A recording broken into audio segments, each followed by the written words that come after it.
नमस्कार बच्चों, मैं नेहा सैन नव भारती परिवार में एक बार फिर आपका हार्दिक स्वागत करती हूँ और ले चलती हूँ आपको कक्षा 12 अनिवार्य हिंदी के पाठ्य पुस्तक सृजन की ओर, जिसमें हम पढ़ रहे थे संतवाणी। अब संतवाणी का हम कबीरदास और तुलसीदास से पढ़ चुके हैं।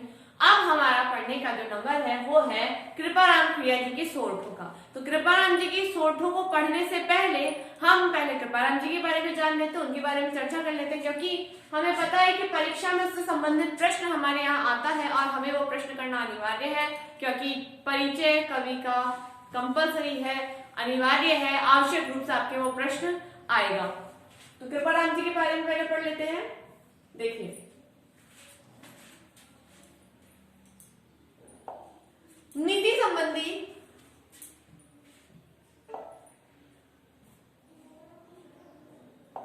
कृपाराम बारहट राजस्थानी कवि एवं नीतिकार थे। उन्होंने राजियारा सोठा, राजियारा दुहा नामक नीति ग्रंथ की रचना की।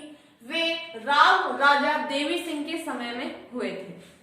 कवि कृपाराम जी तत्कालीन मारवाड़ राज्य के खराड़ी गांव के निवासी खिड़िया शाखा के चारण जाति के जगराम जी के पुत्र थे। इनके पिता का नाम क्या था? जगराम। इनके पिता का नाम क्या था? जगराम। और कौन सी जाति के थे ये? चारण जाति के ये थे। वे राजस्थान में शेखावटी क्षेत्र में सीकर के राव राजा देवी सिंह के दरबार में रहते थे। इनके पिता जगराम जी को नागौर के कुचामन के शासक ठाकुर जालिम सिंह जी ने जसूरी गांव की जागीर प्रदान की थी और वहीं इस विद्वान अर्थात हमारे कृपाराम जी का जन्म हुआ था। तो कृपाराम जी का जन्म कहाँ हुआ था? जसूरी गांव। कहाँ पर? नागौर के कुचामन में इनका जन्म हुआ था। राजस्थानी भाषा के डिंगल और पिंगल के उत्तम कवि और अच्छे संस्कृतज्ञ, संस्कृत भाषा के अच्छे जानकार भी थे हमारे कृपाराम जी।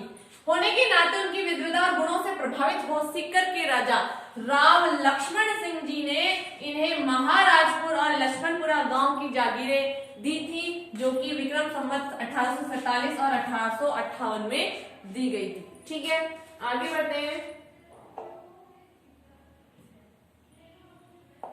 राजियारा सोठा विख्यात इनकी कृति है।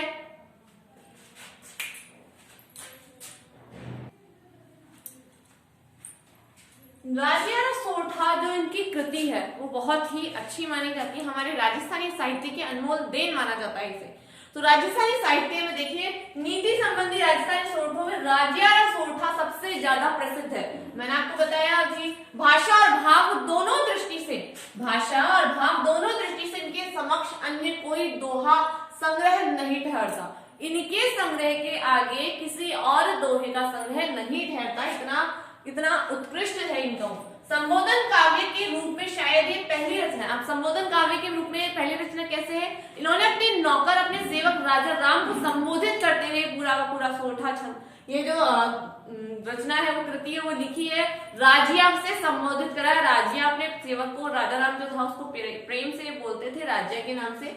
और पूरे जो राजिया का सोठा है, राजिया सोठा में पूरा का पूरा काव्य, पूरे के पूरे सोरठे कौन सी शैली में है? संबोधन शैली में राजिया को संबोधित करते हुए लिखे गए हैं।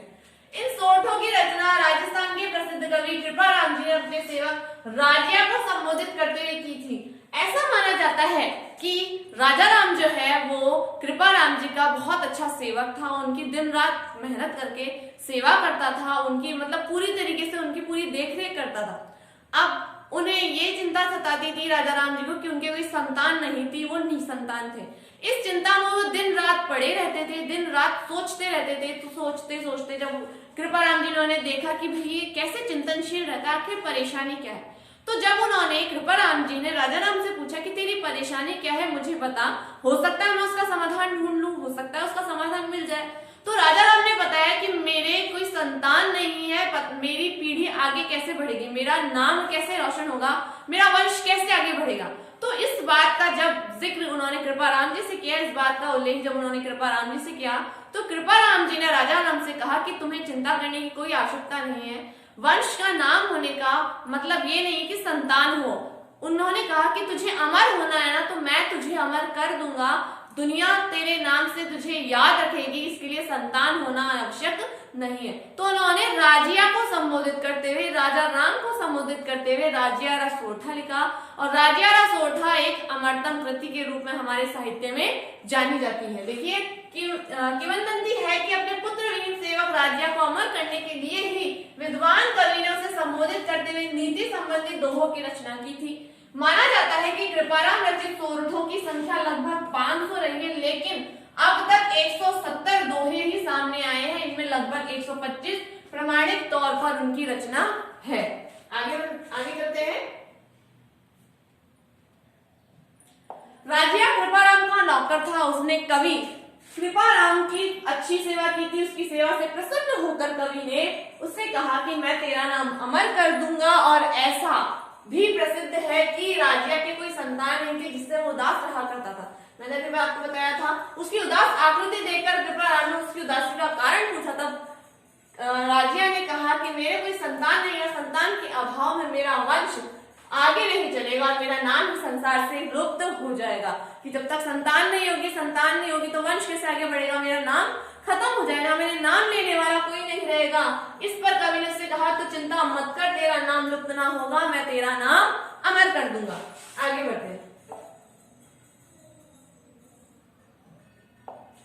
फिर कवि कृपाराम ने नीति के दोहों की रचना की, ठीक है, और उनके द्वारा उन्होंने राज्या का नाम सचमुच अमर कर दिया, जिनके बारे में हम आज भी पढ़ते आ रहे हैं। इन दोहों की रचना कवि ने राज्या को संबोधित करते हुए की। प्रत्येक दोहे के अंत में राज्या अर्थात हे राज्या संबोधन आता है। ये दोहे भी राज्या के दोहे या राज्यारा सोरठा के नाम से ही प्रसिद्ध हैं। किसी कवि ने अपने नाम की बजाय अपने सेवक का नाम प्रतिष्ठित करने के लिए कृति रची। इसका केवल एकमात्र उदाहरण है राज्यारा सोरठा। आगे बढ़ते हैं। अब आपके पाठ्यक्रम में जो 7 सोरठे इनके दिए गए हैं उनके बारे में चर्चा कर लेते हैं। नीति के दोहे क्या होता है? जिन दोहों के माध्यम से हमें कुछ सीखने को मिलता है, ज्ञान प्राप्त होता है, वो कहलाते हैं नीति के दोहे। जैसे पहला है इनका सोरठा, उपजावे अनुराग कोयल मन हरकित हरे, कड़वो लागे काग रसना रागुण राज्या। आपको पता है यहाँ पर उन्होंने संबोधित करते हुए कहा है राज्या को, यहाँ पर राज्या को संबोधित करते हुए कहा है। यहाँ राज्या क्या है? राजा राम। राजा राम को ये प्यार से क्या बोलते थे? राज्या बोलते थे, ठीक है। उपजावे यानी उत्पन्न करना, अनुराग मतलब प्रेम, हर्षित मतलब प्रसन्न करना, ठीक है। कड़वा यानी कटु, इसे आप अप्रिय भी बोल सकते हैं। काग आप जानते हैं कौवा, और रसना का अर्थ होता है वाणी। तो कवि क्या वर्णन करना चाहते हैं? देखिए कि उपजावे अनुराग कोयल मन हरकत है, कि कोयल जो होती है अपनी मीठी वाणी के माध्यम से, कोयल जो होती है अपनी मीठी वाणी के माध्यम से प्रेम उत्पन्न करती है। क्या उत्पन्न करती है? प्रेम उत्पन्न करती है। कोई हमसे मीठे वचन बोलता है तो क्या होता है? हमारे मन में अनुराग उत्पन्न होता है, प्रेम उत्पन्न होता है, और कोयल सबके मन को प्रसन्न कर देती है। कोयल अपनी मीठी वाणी से सबके मन को हर्षित करती है, उनके मन में प्रेम उत्पन्न करती है। कड़वो लागे काग, वहीं जो कौवा होता है वो अपनी कर्कश वाणी के कारण, कड़वी बोली के कारण सबको अप्रिय लगता है। कि हे राज्या, ये रसना के ही गुण होते हैं, ये वाणी के ही गुण होते हैं, कि कोयल जो होती है अपनी मीठी वाणी के कारण सबको प्रिय लगती है, सबको अच्छी लगती है, और जो कौवा जो होता है अपने कर्कश वाणी के कारण, अपने कड़वे वचनों के कारण, बोली के कारण सबको कटु लगता है, सबको अप्रिय लगता है।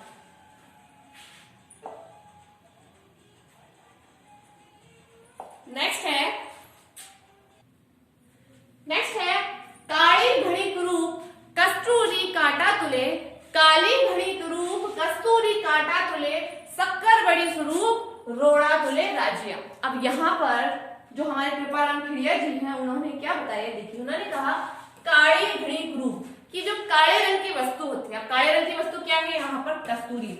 आपने सुना होगा कस्तूरी कुंडली बसे, कि कस्तूरी नाम का एक मृग होता है, उस मृग की नाभि के अंदर कस्तूरी नाम का एक द्रव्य निकलता है, और वो द्रव्य इतना सुगंधित होता है, उसकी गंध इतनी तीव्र होती है, इतनी तीक्ष्ण होती है कि मृग उस गंध को प्राप्त करने के लिए पूरे जंगल में घूमता है, लेकिन उसे वो गंध प्राप्त नहीं होती। वो गंध उसकी नाभि में से आ रही होती है और वो खुद तक नहीं पहुंच पाता है। तो यहाँ पर कस्तूरी जो होती है वो बहुत मूल्यवान होती है, बहुत महंगी चीज होती है, बहुत महंगा वस्तु होती है। तो कह रहा है कि कारण कस्तूरी बुरी होने पर भी किसमें तोली जाती है? जिस तराजू में सोना चांदी तोला जाता है उस कांटे के अंदर, उस तराजू के अंदर उस कस्तूरी को तोला जाता है। उसका नापतोल जो होता है, मतलब कस्तूरी इतनी मूल्यवान वस्तु है, हालांकि वो बदसूरत है, हालांकि वो काली है, कुरूप है, लेकिन फिर भी वो अपने गुण के कारण, मूल्यवान होने के कारण सोने चांदी को तोलने वाले तराजू से तोली जाती है। वहीं शक्कर बड़ी स्वरूप, वहीं जो शक्कर होती है वो बहुत सुंदर होती है, व्हाइट व्हाइट सफेद सफेद बहुत सुंदर होती है, देखते ही हमारा मन करता है उसको खाने का। लेकिन जो शक्कर बड़ी स्वरूप होती है, बड़ी अच्छी होती है, वो रोड़ा तुले राजिया, उसे पत्थर के बाटों से तोला जाता है। अर्थात हे राजिया, ये गुणों का महत्व होता है कि शक्कर जो बहुत सुंदर है, जो वस्तु सुंदर होती है, वस्तु की तुलना सुंदरता से नहीं बल्कि उसके गुणों से की जानी चाहिए। यही इस सोरठे के माध्यम से कवि यहाँ बता रहे हैं कि कस्तूरी जो होती है वो काली और कुरूप होने के बावजूद भी अपने गुणों के कारण किससे तोली जाती है? कांटे से। जिससे सोना चांदी नापा जाता है उस कांटे से तोली जाती है। और शक्कर जो बहुत सुंदर होती है लेकिन अपने गुण के कारण वो किससे तोली जाती है? पत्थर के बाटों से उसका तोला जाता है। अर्थात ये गुणों का ही प्रभाव होता है। हमें व्यक्ति को गुणों से उसकी तुलना करनी चाहिए, ना कि उसकी सुंदरता से, उसके स्वरूप से। आगे बढ़ते हैं। एक चीज और यहाँ पर देखिए, क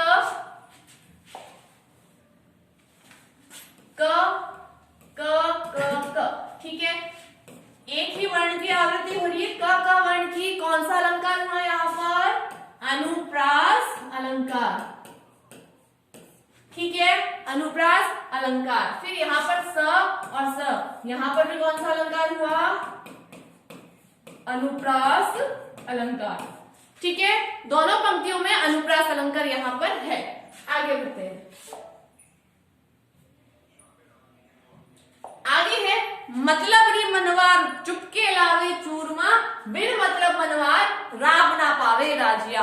आज की जनरेशन की वर्तमान परिस्थिति की सबसे सटीक सोरठा मान लो ये कि व्यक्ति का जब अपना काम होता है तो वो आपके पास में आएगा, बहुत चिकनी चिकनी चुपड़ी चुपड़ी बातें करेगा। आपने कौवे और लोमड़ी वाली कहानी तो सुनी ही होगी ना इस बारे में, कि एक कौवा होता है, उसे कहीं से एक ब्रेड का टुकड़ा मिलता है या रोटी का टुकड़ा मिलता है उसको, वो एक डाल पर बैठ करके उस रोटी के टुकड़े को खाने बैठता है। जब वो ऊपर बैठा होता है तो नीचे से एक लोमड़ी निकल रही है, तो लोमड़ी बहुत शातिर दिमाग होता है उसका, बहुत बुद्धिमान होती है, चतुर होती है।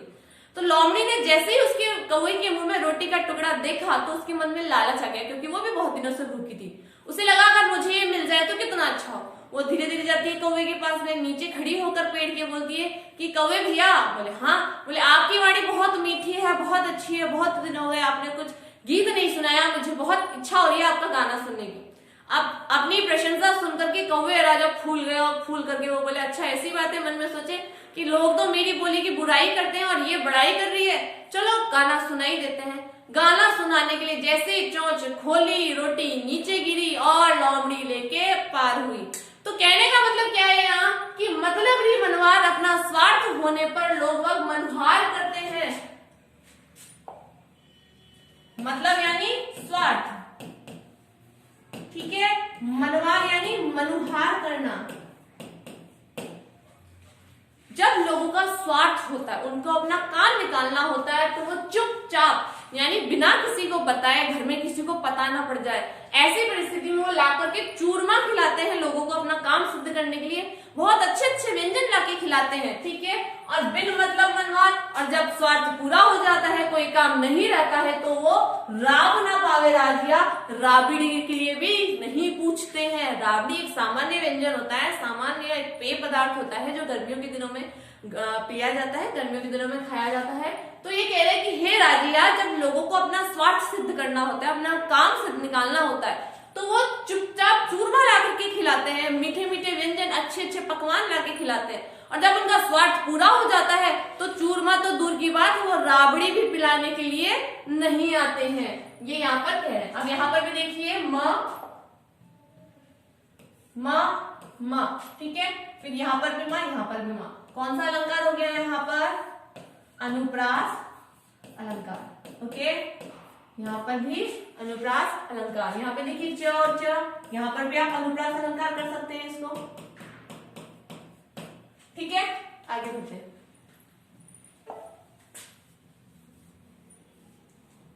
आगे है मुख ऊपर मिठियास, मुख ऊपर मिठियास, घट माही खोटा घड़े, इसना सु इखलास राखी जे नहीं राजिया। अब यहाँ पर कृपाराम जी कह रहे हैं कि देखिए कि जो मुख के ऊपर तो मीठी मीठी बातें करते हैं, बड़ा अच्छा अच्छा बोलते हैं, जो हमारे सामने हमारे प्रत्यक्ष बहुत मीठी मीठी बातें करते हैं, बहुत अच्छी अच्छी बातें करते हैं, हमारी प्रशंसा करते हैं। अब घट माही खोटा घड़े, घट का मतलब होता है हृदय में, ठीक है, खोटा यानी बुरा, घड़ा यानी बनाना या बातें करना, कि जो मुख के ऊपर तो हमारी मीठी मीठी बातें करता है, ठीक है, और घट में यानी हृदय में बुराइयां करता है, हमें मन ही मन बुरा बोलता है, मतलब ऊपर से तो हमारी भलाई कर रहा है, लेकिन मन में क्या है, उसकी कठोरता भरी हुई है हमारे विरुद्ध, हमारे खिलाफ वो बुरा सोचता है। इसरा सो इखलास, ऐसे लोगों से, इखलास मतलब मित्रता, ऐसे लोगों से मित्रता नहीं रखनी चाहिए हे राजिया।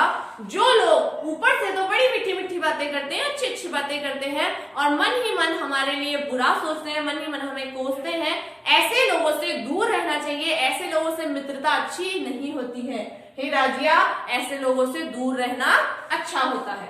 ठीक है, आगे बढ़ते हैं। इन सभी सोठों में आप देख रहे हैं कि अंत में राजिया शब्द आ रहा है, ये राजिया राजन राम है, और इसी को संबोधित करते हैं कवि कृपाराम जी ने इन सभी सोठों का निर्माण, सभी सोठों की रचना की है। ठीक है, आगे है साचो मित्र सचेत, साचो मित्र सचेत कयो कामना करे किसो, हरि अर्दन रे हेत रथ कर हाक्यो राजिया। अब यहाँ पर सच्चे मित्र की विशेषता बताइए, कवि ने क्या बताया, देखिए कि साचो मित्र सचेत, जो सच्चा मित्र होता है वो हमेशा सचेत रहता है, अर्थात सावधान रहता है। सच्चा मित्र हमेशा सावधान रहता है। कहो कामना करे किसो, वो ऐसा कौन सा काम है जो आप कहेंगे और वो नहीं करेगा, अर्थात आप उसे किसी भी कार्य के लिए बोलेंगे तो वो करने के लिए हमेशा तत्पर रहेगा, हमेशा तैयार रहेगा। जैसे हरि अर्जन रहे रथ कर हाक्यो राजिया, हरि कौन, भगवान कृष्ण, और अर्जन कौन, यहाँ पर अर्जुन। ठीक है, हेत यानी प्रेम, कि भगवान कृष्ण ने अर्जुन के प्रेम के कारण, अर्जुन की मित्रता के कारण रथ कर हाक्यो राजिया, उसका सारथी बनना स्वीकार कर लिया था। अर्जुन ने श्री कृष्ण को कुरुक्षेत्र के मैदान में महाभारत के युद्ध के समय अपना सारथी बनाने के लिए प्रार्थना की थी, क्योंकि वो उनके मित्र थे अच्छे, हरि यानी श्री कृष्ण उनके अच्छे मित्र थे, इसलिए अर्जुन का प्रस्ताव श्री कृष्ण स्वीकार कर लेते हैं और युद्ध के मैदान में उनके सारथी बनकर उतरते हैं। तो कहने का मतलब क्या है, सच्चा मित्र जो होता है वो अपने मित्र के किसी भी कार्य को करने के लिए मना नहीं करता, वो हमेशा सावधान रहता है, सचेत रहता है। ठीक है, यहाँ पर भी देखिए स और स, ठीक है, फिर क क क क, कौन सा अलंकार हो गया, अनुप्रास। ठीक है, एक तो अनुप्रास हो गया और दूसरा यहाँ पर जो है वो है दृष्टांत अलंकार, दृष्टांत अलंकार। अब दृष्टांत अलंकार क्या होता है, जब पहली लाइन को समझाने के लिए दूसरी लाइन में उसका उदाहरण दिया जाता है, उससे संबंधित, उसे दृष्टांत अलंकार कहते हैं। इसमें पहली लाइन क्या थी कि सच्चा मित्र जो होता है वो सचेत होता है, वो अपने मित्र के कहे हुए किसी भी कार्य को करने के लिए हमेशा तैयार रहता है। और दूसरी लाइन में उदाहरण देकर उसे बता दिया कि जिस प्रकार हरि ने अर्जुन का सारथी बनना स्वीकार कर लिया था, तो ये क्या है, इसका दृष्टांत है, इसलिए यहाँ पर क्या है, दृष्टांत अलंकार है। चलिए आगे चलते हैं।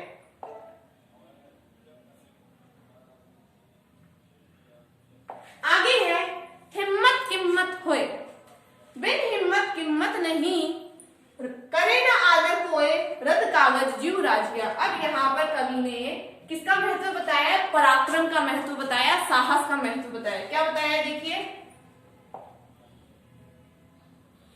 यहाँ पर बताया कि हिम्मत किम्मत होए, कि हिम्मत की कीमत होती है, हिम्मत का मूल्य होता है, पराक्रम का, साहस का, वीरता का महत्व होता है।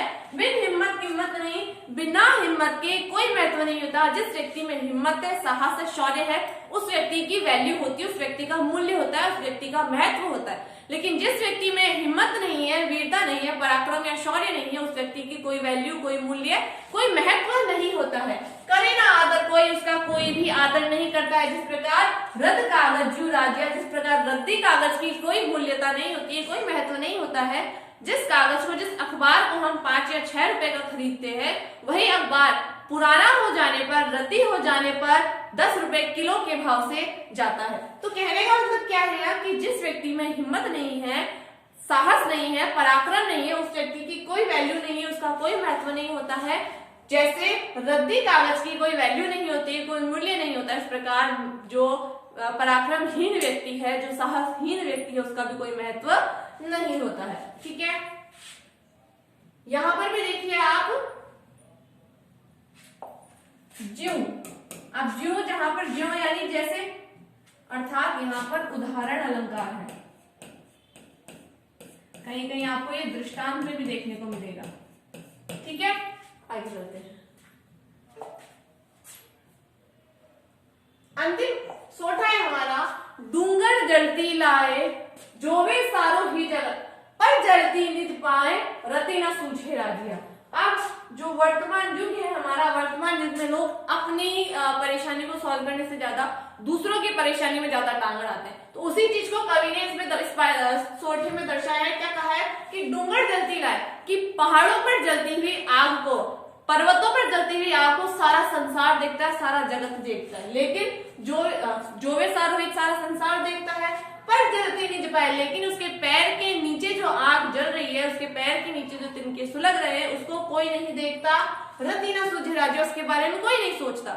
इसका दूसरा जो बात कवि ने यहाँ बताना चाहा वो ये बताया है कि डूंगर जलती लाए से मतलब है यहाँ कि संसार में जो क्रियाकलाप चल रहे हैं, संसार में जो या आसपास व्यक्ति की जो चीजें चल रही है, उनमें व्यक्ति ज्यादा रुचि लेता है, जबकि पर जलती नहीं पाया, उसके अपने जीवन में क्या चीजें हो रही हैं, क्या घटनाएं घट रही है, उससे कोई मतलब नहीं है। वो दूसरों की परिवार में, दूसरों की स्थिति में ज्यादा हाथ देते हैं, ज्यादा उनमें इंटरफेयर करते हैं, मतलब अपनी परेशानी से ज्यादा वो दूसरों की परेशानियों का, समस्याओं का हल निकालने में लगे रहते हैं, जबकि अपनी समस्याओं को वो नहीं देखते हैं। तो यही कह रहा है कवि कि डूंगर पर जलती आग को, यानी समाज में क्या हो रहा है इसकी चिंता उससे ज्यादा रहती है, हालांकि अपने जीवन में चल रही जो उधेड़पुन है, अपने जीवन में जो उसकी समस्या है, उनको वो हल करने से ज्यादा समाज में चल रही समस्याओं को हल करने में लगा रहता है। ठीक है, तो डूंगर जलती लाए जोवे सारो ही जगत, डूंगर पर जलती हुई आग को सारा जगत, सारा संसार देखता है, लेकिन पर जलती निज पाए,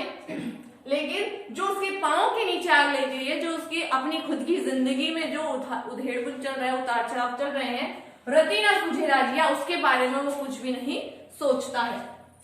तो ये था हमारा राजिया सोठा संतवाणी का भाग 3। कैसा लगा आपको हमें कमेंट करके जरूर बताइएगा, और वीडियो को लाइक और शेयर करना मत भूलिएगा। फिर मिलेंगे आपसे नेक्स्ट वीडियो में नेक्स्ट चैप्टर के साथ, तब तक के लिए धन्यवाद, नमस्कार।